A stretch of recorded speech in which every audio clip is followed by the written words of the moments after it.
film.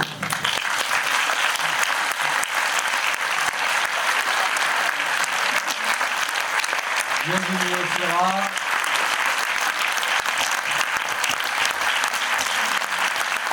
Et je vous remercie.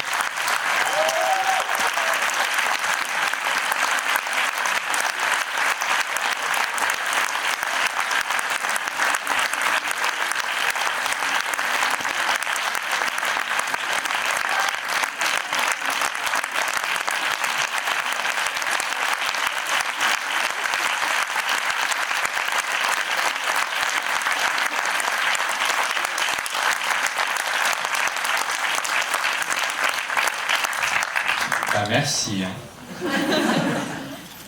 Eh bien, qui se lance pour la première question? Ah oui, le blogueur ne parle pas, quoi. Le blogueur écrit. Hein. Vous pouvez envoyer la question par SMS ou par... Tiens, regarde, là, une question. Oui, vous montez. T'as vu, c'est un peu les années 70 comme ça. Tout d'abord, je n'ai pas du tout préparé au thème du film, donc je n'avais pas vu de bande originale, rien du tout. Donc j'étais un petit peu surpris, même si on s'attend un petit peu quand même par l'affiche. Et je voulais juste savoir techniquement, du coup, que je ne me suis pas trop renseignée, s'il y a beaucoup de, comment dire, de doublage ou c'est juste l'effet des images rétrécies, enfin, quelle était la façon de faire, en fait, parce qu'on a parfois une impression de juxtaposition de plans, mais est-ce que c'est juste une impression ou voilà, juste la technique en fait. Bon, vous savez que normalement un magicien ne révèle pas ses tours de magie. Vous savez ça. Il y a plein de techniques différentes. L'idée quand même c'était pour Jean et Virginie que ce soit le plus léger possible. Pour que l'émotion soit là, pour qu'il n'y ait pas quelque chose qui vienne entraver le jeu. Donc quand on pouvait s'en sortir aussi simplement que, je dis simplement, de mon point de vue, que Jean à genoux parfois, et quand ça marchait, voilà, quand on pouvait le faire vraiment simplement et artisanalement. Et puis parfois on était obligé de faire appel à des techniques plus modernes et plus complexes avec des fonds verts, avec Virginie sur une estrade, et voilà, et Jean et Virginie qui malheureusement ne pouvaient pas se regarder dans les yeux parce que Jean se réveillait après. Mais on a quand même essayé au maximum de faire simple. Pour deux raisons. La première, comme je l'ai dit, c'était pour eux, pour le jeu, pour que ce ne soit pas une entrave à chaque fois. Parce qu'au-delà de la comédie, c'était important pour moi qu'il y ait de l'émotion dans le film. Et la deuxième, c'est je dirais, par goût personnel. Je trouve que quand on arrive à faire des effets, je cherche toujours d'abord la simplicité, presque les effets spéciaux à la Méliès, avant d'avoir recours au numérique, qui est quand même très facile, parce que je trouve qu'on est plus proche de la magie du cinéma, quoi. Voilà. Oui, bonjour. Bonjour. Vous m'entendez là? Oui. Je voulais simplement vous dire que j'avais passé un excellent moment. C'est pas une question. Je voulais vous féliciter. Je pensais voir une grosse daube.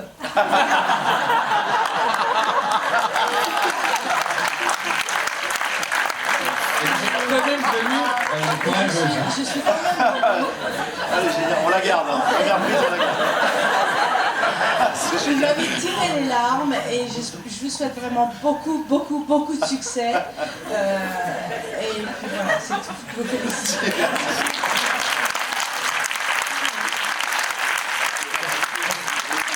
Est-ce qu'on peut vous citer sur l'affiche? Je pensais voir une grosse daube. Vous vous appelez comment? Vous vous appelez comment? Daniel. Je pensais voir une grosse daube. Daniel.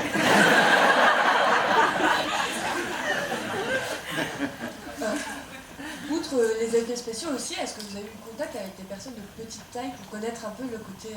Alors justement, on allait en parler en fait, pardon, je vous ai coupé, excusez-moi.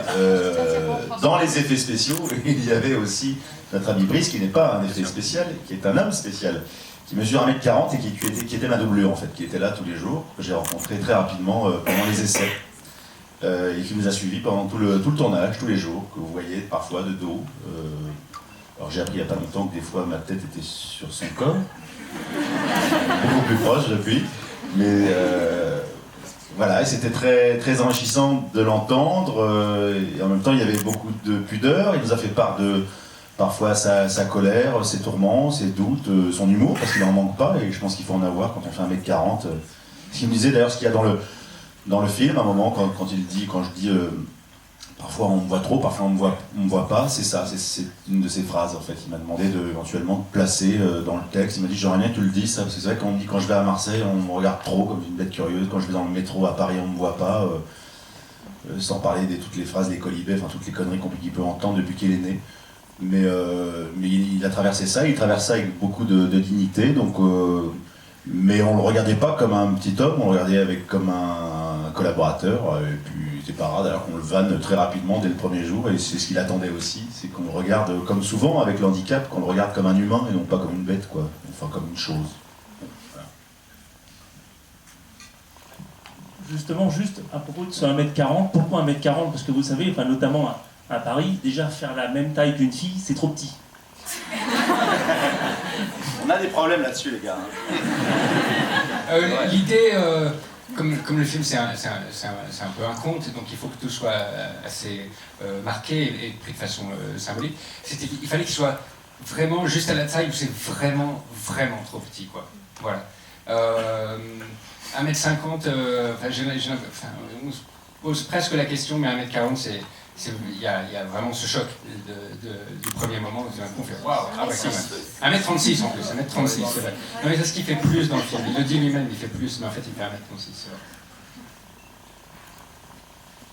En fait, c'est une question sur l'idée du thème du film. J'ai cru voir au début que c'était écrit que ça venait d'un autre film, ou est-ce que ça vient d'un livre, ou parce que c'est un thème de société. D'où est venue l'idée en fait? C'est d'un autre film, effectivement. En fait, c'est un remake. C'est vrai que c'est très rare qu'on fasse ça en France. Moi-même, je ne pensais pas faire un jour un remake, mais à l'origine, c'est un film argentin qui a eu beaucoup de succès en Argentine, qui n'est jamais sorti ailleurs parce que si jamais un jour vous venez à voir le film en question, vous verrez, d'abord, il est très ancré dans la culture sud-américaine. Moi, je trouvais le film formidable quand la productrice Vanessa me l'a montré la première fois. J'ai été très touché, mais c'est vrai que je l'ai montré à d'autres personnes depuis qui m'ont dit « Oh là là, moi c'est un peu...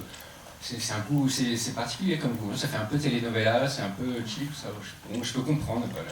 Et du coup, je trouvais que ça avait du sens effectivement de l'adapter, parce que je pense que le même film sorti en France, le public serait totalement passé à côté. D'autant que je trouve qu'une des choses vraiment formidables dans le concept, c'est de prendre quelqu'un de connu et de le réduire à l'écran. Il y a une jubilation qui vient dans le fait que ça soit Jean, qu'il y a dans le film argentin, parce que c'est un acteur argentin très connu, mais que nous on ne connaît pas, quoi.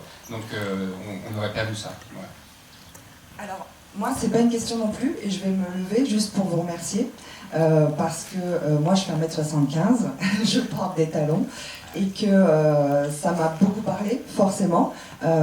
Déjà parce que depuis que j'ai rompu avec un homme d'1m96, j'ai compris que le bonheur était ailleurs, définitivement.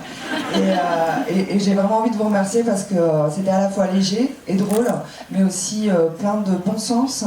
Et j'ai une petite fille donc que j'ai fait avec ce monsieur d'1m96 qui va probablement faire 1m85. Et je pense que je lui montrerai ce film assez rapidement. Merci beaucoup. Merci.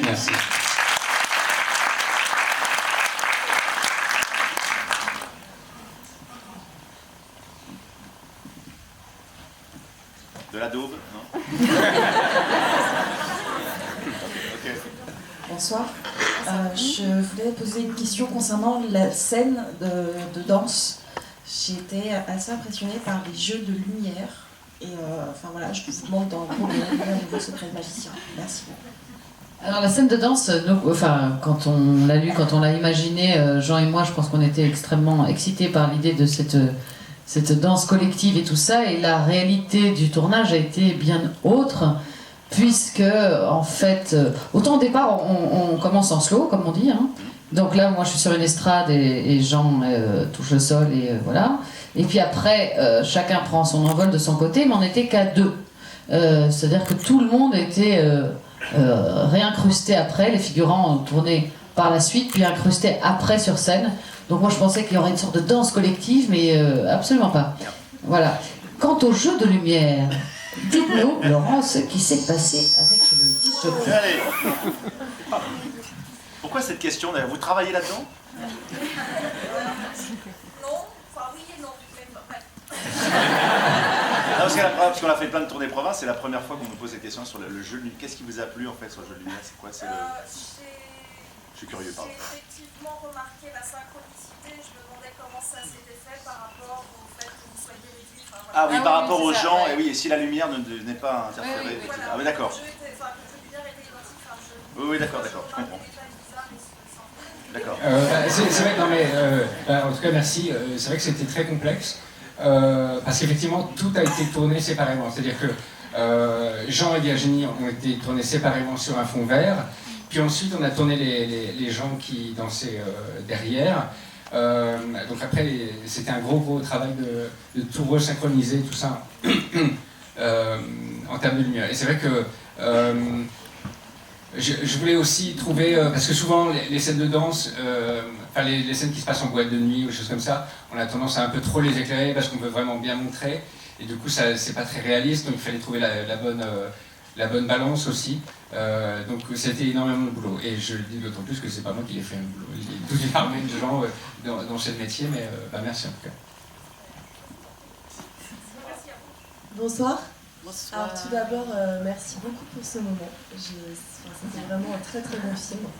Et j'avais une question pour vous, Monsieur Dujardin. Vous allez pouvoir très bien nous en parler quand on fait un rôle, justement, on doit s'imprégner de la vie de son personnage, de ses pensées, de sa philosophie, etc. Vous l'avez très bien dit, ce monsieur a beaucoup de dignité, mais a beaucoup de souffrance aussi, par rapport à sa taille et à son handicap.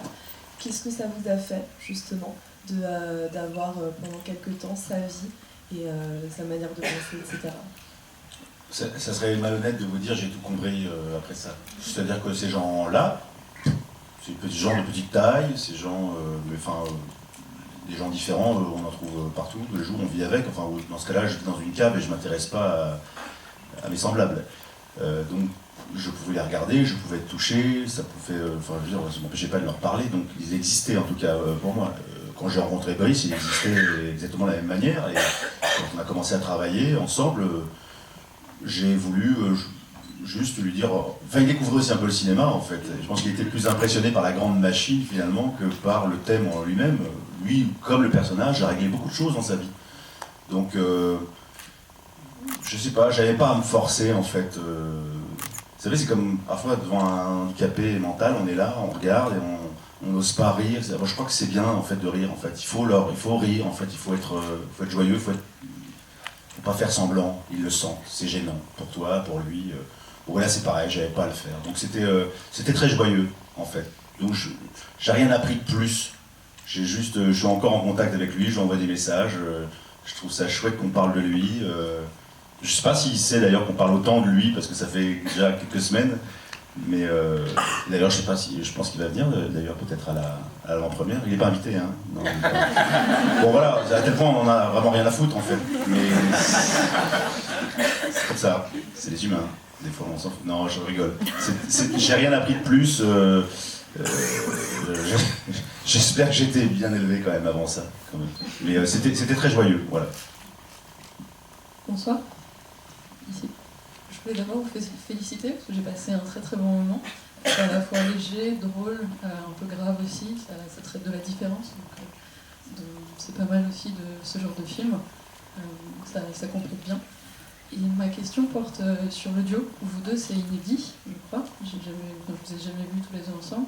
Donc, comment s'est passé le travail tous les deux? Et après, une question un peu plus sur le marketing. J'ai vu les colonnes de publicité. Moi, j'ai adoré, je travaille là-dedans. Petite colonne Maurice. Ouais, c'est ça. Franchement, c'est génial. Enfin, moi, j'en reçois que des... Mais la demoiselle est là, d'ailleurs. Vous pouvez l'applaudir. Ouais. L'idée de Marion Walsh et chez Gomet. C'était de savoir ça venait du distributeur, de l'équipe du film. Enfin, comment s'est passée toute la stratégie marketing sur le film? C'est une idée du distributeur, oui, absolument. Je serais mal placé pour parler de la stratégie, mais en tout cas, je trouve qu'ils ont fait vraiment un super boulot. Que ce soit le teaser, la bande-annonce, l'affiche, et puis enfin toutes les idées qui tournent autour, c'était vraiment, je trouvais, de très bon goût. Et vraiment très fidèle au film. Je vais laisser Jean et Virginie parler de leur expérience ensemble. La principale chose, et ça vraiment je pense qu'on la doit à Laurent Tirard, c'est de faire en sorte que ces effets spéciaux n'entrave pas la possibilité d'être réellement ensemble, d'aller dans la nuance. Alors évidemment quand on est filmé de loin et que je suis censée jouer avec le bouton de chemise de Jean et Jean avec le nuage au-dessus de ma tête, bon voilà, j'ai connu plus expressif qu'un bouton de chemise hein, comme partenaire, mais très rapidement après on se rapprochait puis on pouvait être les yeux dans les yeux, et puis sur le fait de travailler avec Jean, c'était vraiment un plaisir de chaque instant, n'est-ce pas? Partagé. Ouais. Non mais je me souviens à la lecture du scénario que j'aimais beaucoup, je me disais tiens, après le coup de téléphone, il se rend compte et la lecture à plat de son personnage, tu disais quoi, qu'est-ce qu'il y a un problème, qu'est-ce que vous faites après? Je vous emmène, je me dis oh là, il y a quand même une grande confiance en lui quoi, pas parce qu'il est petit qu'il peut tout se permettre non plus, et comme s'il était un peu présomptueux. J'en avais parlé d'ailleurs à Laurent, qui ne voyait pas très bien ce que je voulais dire. Et il avait bien raison. C'est vrai. Et il avait bien raison, parce que quand j'ai vu Jean l'interpréter devant moi, parce que vraiment je me mettais dans la peau du personnage, je me dis, est-ce que je pourrais le suivre vraiment? Et très rapidement, je crois la première prise, et deuxième prise, j'ai vu Jean avec en fait l'enfance qu'il met à la place de la grande assurance macho première, pas très intéressant, mais il met de l'enfance, il met l'enthousiasme, et on sent que la différence de ce personnage, c'est du coup, il en a fait quelque chose comme une sorte d'élan vital supplémentaire. Il sait qu'on a un bref passage sur Terre, que ça n'a pas duré longtemps cette histoire, et qu'autant en faire quelque chose, et il l'emmène avec lui, quoi. Et ça, je trouve que ça vient vraiment de Jean, voilà.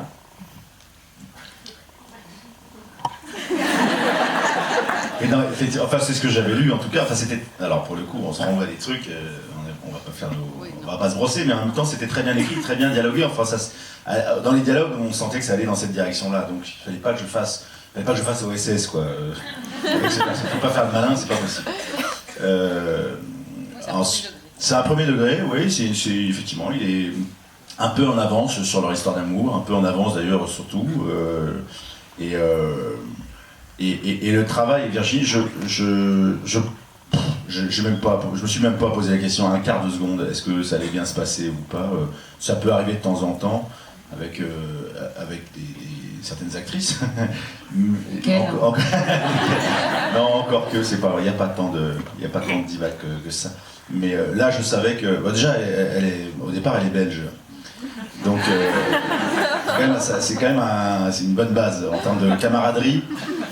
Et je savais qu'elle aurait évidemment toute la nuance et le beau regard sur le personnage. Vraiment, mon personnage n'existe vraiment que par ses yeux, pas que par son regard, enfin beaucoup par son regard. C'était plus compliqué, je trouve, pour elle. Plus compliqué physiquement de se pencher sur moi et de garder sa féminité, parce que c'est quand même la promesse aussi d'une belle nana, et il faut le tenir. Moi, je suis le petit mec, tout va bien dans mes pompes, j'ai pas grand chose à jouer en fait, j'ai juste à me laisser aller, ne pas être plus fort que l'histoire, mais je trouvais que vraiment la responsabilité du film était beaucoup sur les épaules de Virginie, et je suis aussi spectateur de mes partenaires, et je l'ai vu faire toutes ces petites variations, ces petites conneries, ces petites mimiques, ces hésitations. Elle a un métier incroyable, c'est hyper confort en fait, quoi. Quand tu aimes bien ta partenaire, tu la regardes, t'es au spectacle, enfin je sais pas, ça a dû vous faire ça, mais je trouve que elle va vous montrer encore d'autres choses, c'est sûr, plein. Et quoi voilà. donc? Je suis son agent en fait, mais je prends 15, je prends pas 10. Bonsoir. Je voulais savoir si vous aviez été emballé tout de suite par le scénario. Tout de suite. Et en fait, il y a deux questions, on va dire. Est-ce que vous êtes le premier choix de casting? Que peut-être d'autres ont eu un petit peu peur du ridicule. Alors ça c'est pour la fiche Wikipédia, après on ne saura jamais. Est-ce qu'on était le premier? Non, j'en sais rien. Moi il me l'a envoyé, je l'ai lu, j'ai dit oui en 24 heures, je vais le faire tout de suite. Voilà, je sais pas trop s'il y avait des gens avant. Enfin c'est pas très grave. C'est par rapport aux autres, parce qu'ils avaient du mal à se positionner dans ce rôle-là. Ah, si d'autres acteurs avaient du mal à se positionner. Ah, est-ce qu'il y aurait eu des acteurs qui auraient refusé, par exemple, par rapport à leur image? Je sais. Enfin, j'en sais rien, je vais pas parler pour les autres, mais moi, pour le coup, un truc comme ça, je laisse pas passer. Enfin, c'est génial. C'est quand même c'est la seule chance dans ta vie de mesurer 1m40. La dernière fois, j'avais 8 ans, quoi, donc le fait de régresser, c'est quand même formidable. Mais bon, voilà. Oui, c'est un micro.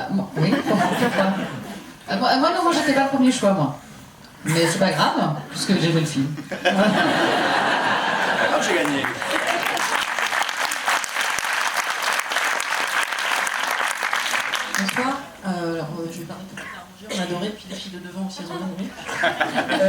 C'est une question pour Virginie. Alors, très belle, très bien, pas de problème. Juste, elle est effectivement grande à la base et en plus elle a des talons, donc c'est une question de fille. Est-ce que le personnage ne devrait pas faire comme Carla Bruni? Oui, j'ai pensé à ça. J'ai pensé à elle en plus. Et est-ce que du coup vous avez rencontré Carla Bruni? Ah, pour le personnage Oui. J'ai fait un mois de stage beaucoup à l'Élysée, hein, parce que, bon, voilà, pour un petit peu comprendre ce que c'était aussi d'accepter cette différence.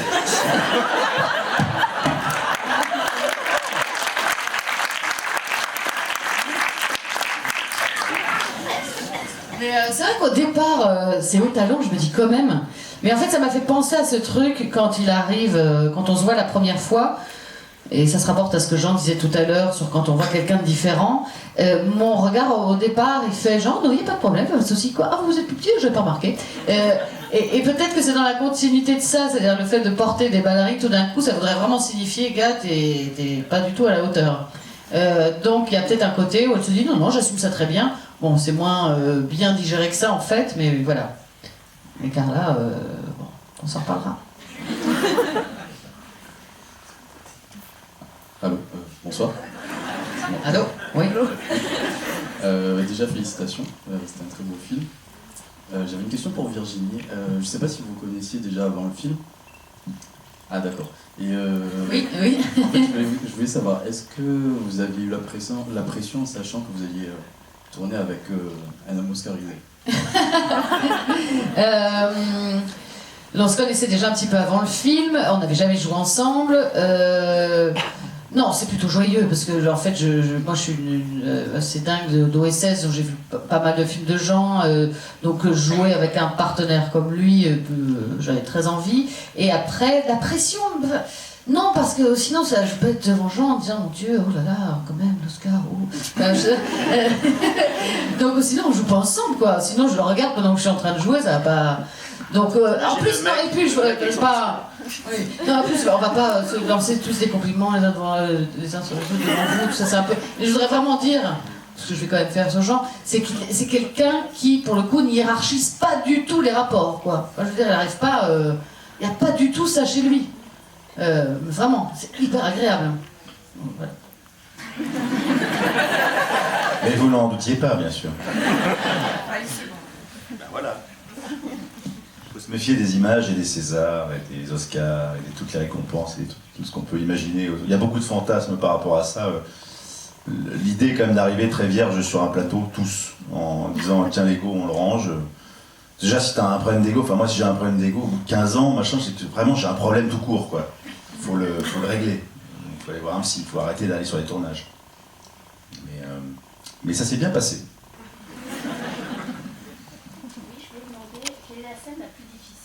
Jouer, pas que techniquement, mais même c'était pas évident parce que c'était une situation au niveau des sentiments ou même physiquement.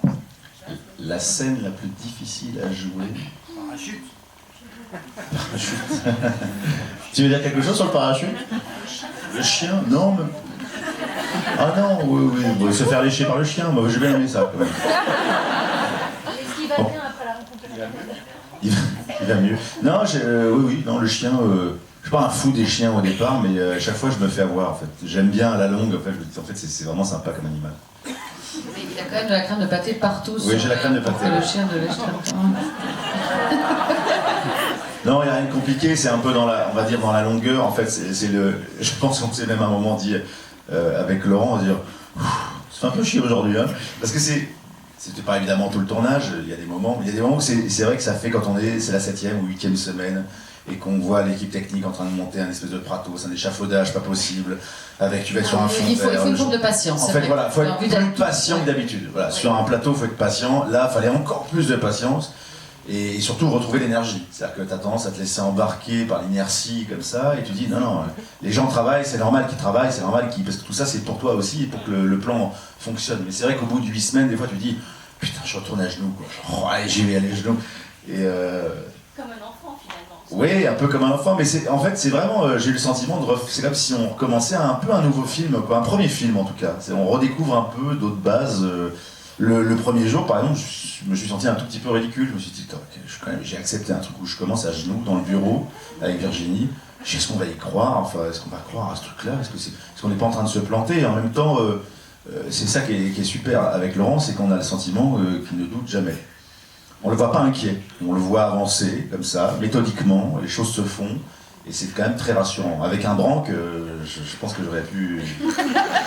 Non mais c'est vrai, il avance, alors, il parle peu, il parle juste, il y a un mot qui tombe, il dit ok, il sait, apparemment il sait ce qu'il veut, je ne discutais jamais, mais c'est un peu une nouveauté pour moi.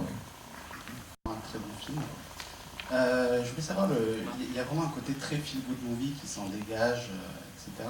Est-ce qu'à faire, justement, vous avez ressenti cette espèce d'énergie positive qui se dégage du film? Et Virginie, je voulais savoir, il y a pas si longtemps, vous craquiez pour un homme qui était atteint d'Asperger, cette fois-ci pour un homme qui est tout petit. C'est quoi le prochain? C'est quoi votre problème, Virginie? Pierre Ninet, oui, le jeune. Pour répondre à la première question, c'est un film qui s'est, depuis le début, je sais pas, il y avait un truc magique qui s'est fait dans une espèce d'énergie et d'enthousiasme. Donc moi c'était il y a 2 ans, juste avant la sortie des Vacances du Petit Nicolas, je reçois un coup de fil d'une productrice que j'avais jamais rencontrée, qui demande à me voir, qui me dit voilà, j'ai acheté les droits de remake de ce film argentin, etc. Déjà, remake, je me dis bon, ok. Bon. Donc je dis bon, ok, je vais jeter un œil, et puis j'étais persuadé que j'allais dire non, et puis le lendemain matin, je regarde le film et je fais ah ouais, d'accord. Et j'avais déjà un autre projet en fait, et j'ai fait bon, ok, notre projet je le ferai plus tard, c'est pas grave, on va faire ça et on va le faire tout de suite. Et j'ai rappelé Vanessa, j'ai dit bon ouais, ok, on va le faire tout de suite, et puis on était chez Gaumont, et on voulait, c'était un sens, et on était en juillet, et je lui ai proposé carrément que l'écrire pendant l'été, qu'on le tourne à l'automne, et ils ont dit bon ok, vous êtes totalement fou, mais allons-y. Et puis tout s'est fait comme ça, on a fini le scénario le 25 août, on l'a envoyé le 26 à Jean, il a rappelé le 27 en disant je le fais. C'était une espèce de... Le tournage était une espèce de conte de fées comme ça, alors avec des moments un peu difficiles et fastidieux techniquement, mais en tout cas quand même globalement un plaisir à faire, quoi. Voilà. Et toi, ton problème avec les hommes, c'est quoi? Non mais c'est vrai que ces films, je les ai choisis, hein, et à un moment, pourtant c'est assez évident, c'est après que ça m'a sauté à la tronche, je me dis ah mais quand même, il y a quand même sématisme. Mais je pense que, puisque ce sont mes choix, que j'aime quand même, je suis profondément sensible à l'idée qu'on est des personnes en mouvement dans notre existence, que ce serait fou de se dire qu'on a une idée déterminée des choses, de ce qu'on aime dans la vie, de qui on est, et qu'il y a une possibilité de changer, de s'ouvrir. Et donc je dois avoir un certain amour pour ces histoires-là. Alors ça peut se passer par... C'est évident qu'une histoire d'amour peut vous faire découvrir des choses nouvelles, vous faire sortir de ce que vous croyez être votre petit terrain défini d'existence. Après il y a plein d'autres manières, et heureusement. Mais bon, apparemment, jusqu'ici ça a plutôt été ça chez moi. Mais je pense que c'est parce que ça me touche en fait. Bon. Bonsoir. Oui, bonsoir. Moi, je pense, comme tout le monde, vous êtes surpris que j'ai adoré. Non pas seulement parce que je suis un grand fan de Jean Dujardin et puis Brice de Nice. D'ailleurs, j'attends avec impatience Brice 3. C'est pas grave, c'est pas un gros mot. Non, mais voilà, j'attends avec impatience, et puis Virginie aussi depuis La Nouvelle Star. Non, moi j'avais une question pour Jean. En fait, au niveau des dialogues et scénarios, donc j'ai vu, il y a des gens qui ont fait des gens, les scénarios, les dialogues, mais j'ai trouvé que ce personnage se rapprochait pas mal, en dehors de sa petite taille, en fait, se rapprochait pas mal du rôle que vous aviez dans le film de Claude Lelouch, que j'ai vu il y a quelques mois. Ah bon? Ouais, parce qu'on trouve, voilà, vous êtes vachement dans la séduction, dans l'humour, à chaque fois, il s'agit de la faire rire, de la séduire et de la mettre à l'aise, et aussi finalement, elle s'ennuie jamais avec vous. Et j'ai l'impression que c'est un personnage qui se rapproche le plus de votre personnalité, je sais pas, et moi, ma question c'est au niveau des dialogues, des blagues que vous faites, etc. Est-ce que vous aviez proposé, ou alors est-ce que les dialogues étaient totalement imposés et il n'y avait aucune proposition de votre part? Alors, au niveau des dialogues, a priori, on a quand même respecté assez le texte, encore qu'il y avait quelques scènes, notamment la scène du repas, où il y a eu des inventions, notamment du côté de Virginie Efira, avec sa grimace de... C'est très drôle. Je savais pas qu'ils allaient la garder, hein, que Laurent allait la garder. On avait demandé 2 caméras, on a dit est-ce qu'on pourrait avoir 2 caméras. Là, pour les scènes assises, généralement, les scènes au restaurant, on sait pas, il y a le texte et puis il y a le plus. On peut peut s'offrir des sorties de route comme ça, on sait jamais ce qu'il y a. Mais on le fait pas tout seul. Ça, c'est un truc, l'improvisation. Il faut s'en méfier de l'improvisation. Quand on improvise trop, c'est-à-dire qu'en gros, on n'a pas de scénario, on n'a pas de dialogue, donc ça schlingue. Hein. Donc, faut pas le faire. Quand il y a plutôt une bonne structure, et c'était le cas, et un bon dialogue, on se dit tiens, on va s'offrir un petit plus, un petit joker. Et là, c'est notamment la scène du repas. Donc, on a pu avoir des petites sorties, mais parce que je le fais, parce que je sais qu'en face, ça va y aller, quoi. Elle va me balancer des trucs. Donc, ça va être joyeux, ça va être festif. Sinon, non, je changeais pas vraiment il n'y a pas vraiment de raison d'aller chercher autre chose que le texte. Moi, j'ai eu le sentiment que j'ai été très sage sur ce film. Autant chez Claude, c'est sa méthode. Il vous donne une trame et puis il vous oblige. C'est même pas qu'il vous oblige, c'est qu'il vous invite vraiment à sortir du texte, souvent, très souvent, pour tourner énormément. J'ai eu le sentiment que mon personnage est beaucoup plus cynique que dans celui-ci. Celui-ci n'a absolument pas de cynisme. Celui-ci est juste joyeux, est assez idéal comme personnage. Chez Claude, il y a beaucoup d'aspérité, beaucoup de défauts. Je les aime bien aussi, ces personnages-là, mais c'est comme ça que je vais voir un petit peu mon année. Il y a eu Le Louche, il y a eu celui-ci, puis Brisoniste. J'essaie toujours d'avoir des sensations et des émotions très très différentes. Si je me répète, c'est qu'il y a un souci. Donc, bon, alors, j'ai le sentiment que c'est pas les mêmes, moi, mais peut-être effectivement dans la décontraction, dans le plaisir, je pense, c'est sûrement ce que je recherche. En revanche, en avançant un peu plus maintenant dans le métier, je recherche toujours un peu la décontraction. Je me trouve mieux quand je suis décontracté. Il n'est pas rare d'arriver sur un plateau en disant merde, j'ai peur. Putain, je sens que je vais pas. J'ai peur des mots. J'ai peur de moi. J'ai pas forcément envie de jouer. Je doute. C'est plutôt pas mal d'ailleurs.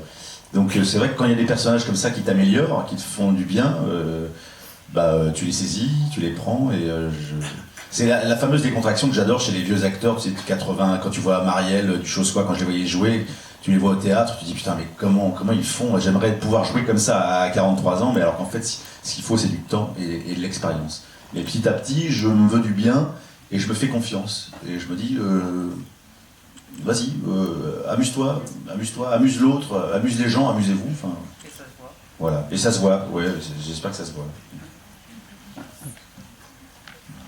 Oui, bonsoir. En fait, j'aurais deux questions. J'aurais une question pour Laurent et une question pour Virginie. Arrêtez-moi si je me trompe, mais le plan d'ouverture, c'est un plan séquence. Alors, j'ai pas regardé combien de temps il dure, mais en fait, jusqu'au crédit de début, c'est en plan séquence. D'accord. Et vous êtes prêt à combien de reprises pour le faire, ce plan ? Beaucoup.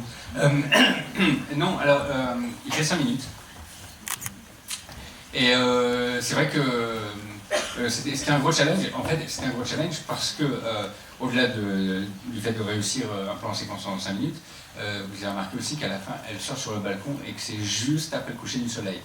Donc, en réalité, on avait un créneau d'à peu près 1h30 pour le réussir, sachant que tout ce que vous ne voyez pas dans ce plan, c'est toute l'équipe qui est autour, qui, une fois que Virginie est passée, éteint des lumières, met des drapeaux noirs, etc. Enfin, je veux dire, il y a une armée qui est habillée en noir, d'ailleurs, hein, sur le plateau, qui œuvre comme ça. Et il y avait deux façons de faire, puisqu'on avait que ce créneau d'1h30. C'était soit, on avait toute la journée pour le faire, soit on tournait quasiment tout, et puis on s'arrangeait, parce qu'il y a toujours des façons de faire des fausses coupes dans un plan séquence, et voilà, et on l'a joué safe, entre guillemets, et on tournait juste le petit bout de fin pendant l'heure et demie, voilà. Soit on se disait, bon allez, le gros challenge, on répète toute la journée, et on essaye, on peut faire à peu près 3 à 4 prises pendant cette heure et demie, et on essaye de l'avoir. Évidemment, voilà, on s'est dit, attends, évidemment, vu le pari, on répète toute la journée, et puis on va l'avoir. Et en fait, on a répété toute la journée, et puis on a fait 4 prises, et à chaque fois il y avait un truc qui n'allait pas, on a raté. Et donc on a dû revenir le lendemain comme des andouilles, le refaire, et cette fois-ci on y est arrivé. Voilà. Mais c'était, ouais, c'est très très excitant à faire des plans comme ça. Et ma question pour Virginie, c'est justement pour rebondir sur la réponse de tout à l'heure sur les différents films que vous faites. Vous faites beaucoup de comédies romantiques. Donc, est-ce que, contrairement par exemple à Jean Dujardin qui oscille pas mal, donc qui fait des films comme La French, des choses comme ça, des choses beaucoup plus graves, beaucoup plus dramatiques, est-ce que c'est vraiment votre choix délibéré de ne jouer que des comédies romantiques, ou est-ce que... Alors, je pense qu'on peut faire des personnages finalement très différents dans un genre qui pourrait être commun, quoi. Enfin, je veux dire, dans des films où il y aurait une histoire d'amour centrale et une certaine légèreté. Donc je déteste le sentiment de répétition aussi. C'est un peu bizarre par rapport à ce que l'on vient de dire, hein, j'en ai bien conscience, mais Et pour le coup, oui, il y a des trucs qui me sont le plus importants dans la vie, c'est justement le mouvement, c'est le fait de se dire, bah là je suis bien, je suis confortable, je vais y rester. C'est le synonyme de l'ennui pour soi et du coup de l'ennui pour tous. Donc voilà. Mais ça dépend, enfin je veux dire, c'est 20 ans d'écart, c'est pas le même personnage que là, et les films que j'ai fait après qui sont pas encore sortis, ce sont des drames plutôt. Mais je pense pas que je vais. Je pense que là il faut peut-être quand même y réfléchir un peu en ce qui me concerne, mais je sais pas le genre qui va conditionner. C'est d'abord vraiment le réalisateur, enfin, comment il a envie de raconter son histoire et son intérêt et son talent et tout ça. Et puis après le personnage, quoi. Et voilà. Donc, merci à tous, je suis désolé, il va falloir qu'on s'arrête parce qu'il y a une séance derrière. Ah oui. Merci à tous les trois. Merci à tous d'être venus. Je rappelle que là-haut, il y a un petit shoot photo.